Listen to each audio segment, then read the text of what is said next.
Hello students, मैं हूं मोहसिन और स्वागत करता हूं आपका इस वीडियो में।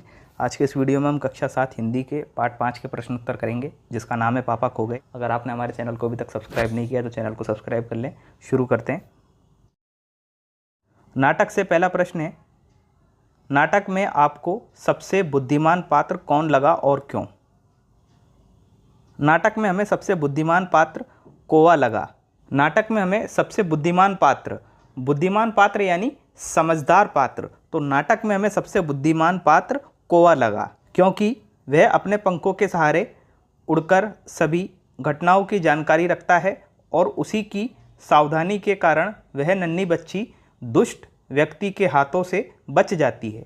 कौवा अपने पंखों के सहारे उड़कर सभी बातों की जानकारी रखता है और उसी की सावधानी के कारण जो नन्ही बच्ची होती है वो दुष्ट व्यक्ति के हाथों से बच जाती है। उस लड़की को उसके पिता के पास पहुंचाने की योजना भी कौवा ही सबको बतलाता है। उस लड़की को उसके पिता के पास पहुंचाने की जो योजना है वो भी कौवा ही सबको बतलाता है। अगला प्रश्न है, पेड़ और खंबे में दोस्ती कैसे हुई? पेड़ समुद्र किनारे अकेला खड़ा हुआ था। कुछ समय बाद वहीं पास में एक खंबा लगाया गया। एक दिन तेज बारिश हुई और आंधी आ गई, जिससे खंबा जाकर पेड़ से जा टकराया। पेड़ ने उसे गिरने से बचा लिया। इस हादसे से पेड़ और खंबे में दोस्ती हो गई। पेड़ समुद्र किनारे अकेला खड़ा हुआ था। कुछ समय बाद क्या हुआ, एक खंबा उसके पास में लगाया गया। एक दिन तेज बारिश हुई और आंधी आ गई, जिससे खंबा पेड़ से जाके टकरा गया और पेड़ ने खंबे को गिरने से बचा लिया और इस घटना से पेड़ और खंबे में दोस्ती हो गई।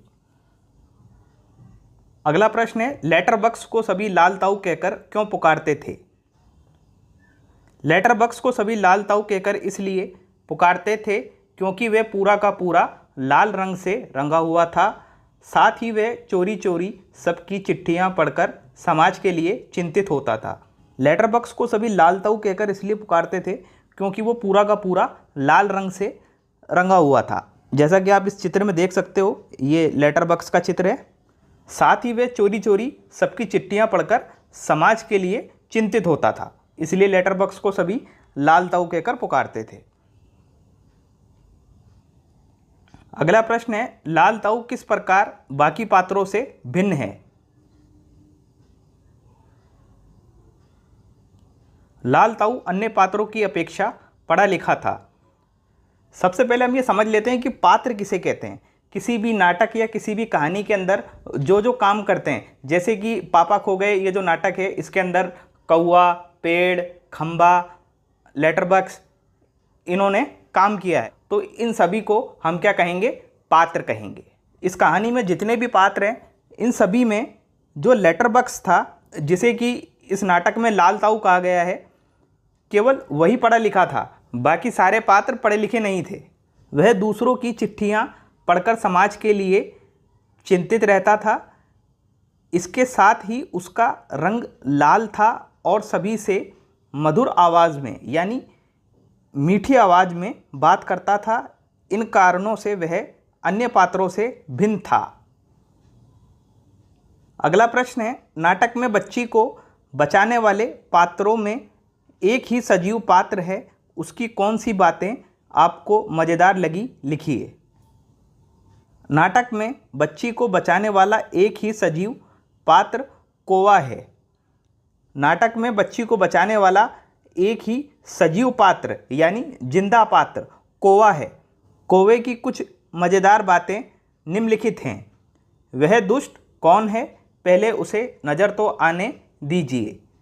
लड़की के नींद से जग जाने तथा कौवा बोल रहा पूछने पर कहना मैं नहीं किया। सुबह जब हो जाए तो पेड़ राजा आप अपनी घनी छाया इस पर किए रहें, वह आराम से देर तक सोई रहेगी। कौवा पेड़ से कहता है कि पेड़ राजा आप अपनी घनी छाया इस बच्ची पर किए रहना ताकि वह आराम से देर तक सोई रहेगी।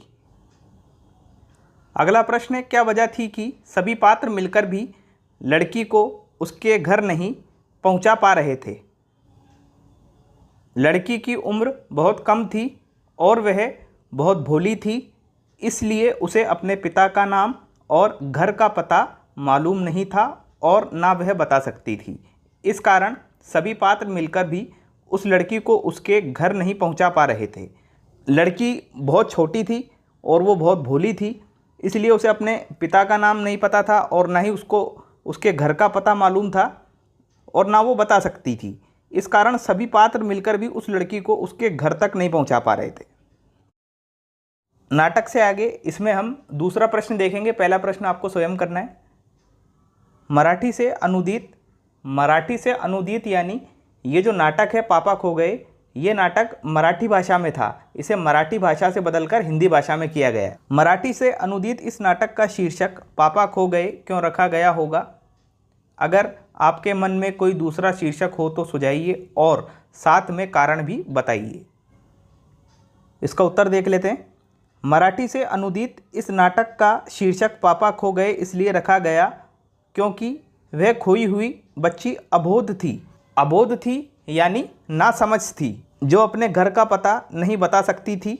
लोग और पुलिस इस सहज और छोटे शीर्षक के प्रति आकर्षित होकर यानी इस सहज और छोटे शीर्षक की ओर खिंचकर उस अबोध नन्ही बच्ची को उसके घर पहुंचाने की कोशिश करेंगे। जहां तक नाटक का अन्य शीर्षक रखने का प्रश्न है तो इसका अन्य शीर्षक गुमशुदा लड़की या चलो नन्ही बच्ची को घर पहुंचाएं भी रखा जा सकता है।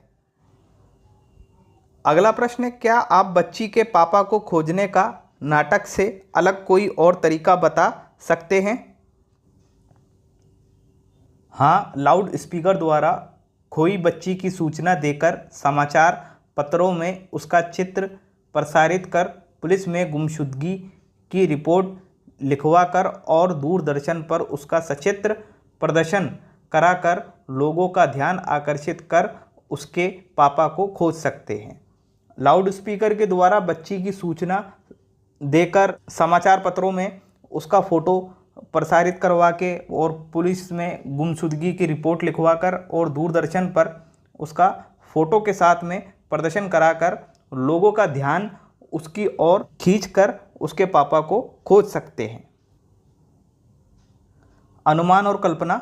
इसमें पहला प्रश्न है, अनुमान लगाइए कि जिस समय बच्ची को चोर ने उठाया होगा वह किस स्थिति में होगी। क्या वह पार्क मैदान में खेल रही होगी या घर से रूठकर भाग गई होगी या कोई अन्य कारण होगा?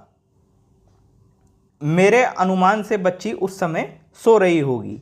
हम ये मान रहे हैं कि जिस वक्त चोर ने बच्ची को उठाया होगा उस वक्त बच्ची सो रही होगी।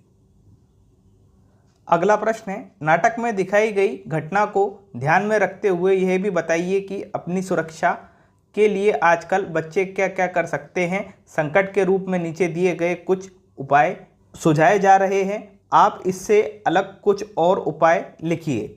समूह में चलना, एकजुट होकर बच्चा उठाने वालों या ऐसी घटनाओं का विरोध करना, अनजान व्यक्तियों से सावधानी पूर्वक मिलना।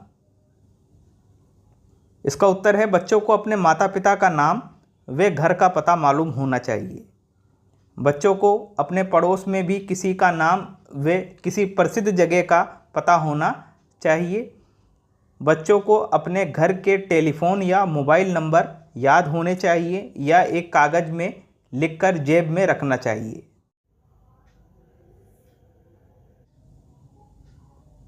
भाषा की बात। इसमें पहला प्रश्न है, आपने देखा होगा कि नाटक के बीच बीच में कुछ निर्देश दिए गए हैं। ऐसे निर्देशों से नाटक के दृश्य स्पष्ट होते हैं जिन्हें नाटक खेलते हुए मंच पर दिखाया जाता है।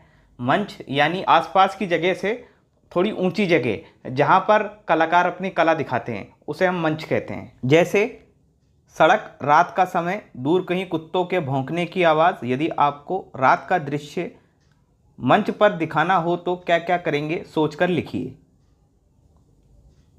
यदि हमें रात का दृश्य मंच पर दिखाना हो तो हम रात का समय, दूर तक लंबी सड़क, साएं साएं चलती हवा, दूर टिमटिमाता हुआ दिया, भयानक आवाज़ इत्यादि दिखाएंगे। अगला प्रश्न है, पाठ को पढ़ते हुए आपका ध्यान कई तरह के विराम चिन्हों की ओर गया होगा। दिए गए अंश से विराम चिन्हों को हटा दिया गया है। ध्यानपूर्वक पढ़िए तथा उपयुक्त चिन्ह लगाइए। मुझ पर भी एक रात आसमान से गड़गड़ाती बिजली आकर पड़ी थी। अरे बाप रे, वह बिजली थी या आफत, याद आते ही अब भी दिल धक धक करने लगता है। और बिजली जहाँ गिरी थी वहाँ गड्ढा कितना गहरा पड़ गया था। खंबे महाराज, अब जब कभी बारिश होती है तो मुझे उस रात की याद आती है, अंग थर थर कांपने लगते हैं। इस प्रश्न में हमें एक पैराग्राफ दिया गया है और उस पैराग्राफ में हमें चिन्ह लगाने हैं। मुझ पर भी एक रात आसमान से गड़गड़ाती बिजली आकर पड़ी थी। अरे बाप रे, विस्मयादिबोधक चिन्ह। वह बिजली थी या आफत, विस्मयादिबोधक चिन्ह। याद आते ही अब भी दिल धक धक करने लगता है। और बिजली जहाँ गिरी थी वहाँ खड्डा कितना गहरा पड़ गया था। खंबे महाराज, विस्मयादिबोधक चिन्ह। अब जब कभी बारिश होती है तो मुझे उस रात की याद आती है, अंग थर थर कांपने लगते हैं। अगला प्रश्न है, आसपास की निर्जीव चीज़ों को ध्यान में रखकर कुछ संवाद लिखिए। इस प्रश्न में हमें आसपास की जो निर्जीव चीज़ें हैं, मतलब जो बेजान चीज़ें हैं, उनको ध्यान में रखकर कुछ संवाद लिखना है। संवाद यानी बातचीत लिखनी है। तो पहला संवाद होगा चौक का ब्लैक बोर्ड से संवाद, दूसरा संवाद होगा कलम से कॉपी का संवाद, और तीसरा खिड़की से दरवाजे का संवाद। चौक का ब्लैक बोर्ड से संवाद। चौक, मैं तो ब्लैक बोर्ड पर लिखते लिखते घिस जाता हूँ। ब्लैक बोर्ड, हाँ वैसे तो तुम सही कह रहे हो। चौक, लेकिन घिसने में खुशी भी होती है जब हम दोनों के उपयोग से बच्चे कुछ नया सीखते हैं। ब्लैक बोर्ड, हाँ यह तो तुमने बिल्कुल सही कहा है।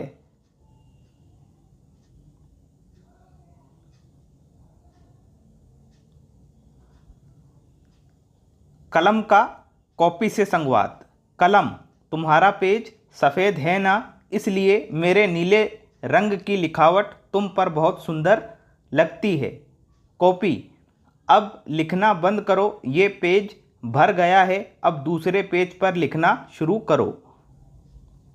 खिड़की का दरवाजे से संवाद। खिड़की, देखो तुम्हारे और हमारे पर्दे बिल्कुल एक ही जैसे हैं। दरवाज़ा, हाँ एक ही जैसे होने भी चाहिए, नहीं तो अच्छा नहीं लगेगा। खिड़की, आप मुझसे बड़े हो इसलिए आपके पर्दे मुझसे ज़्यादा लंबे हैं।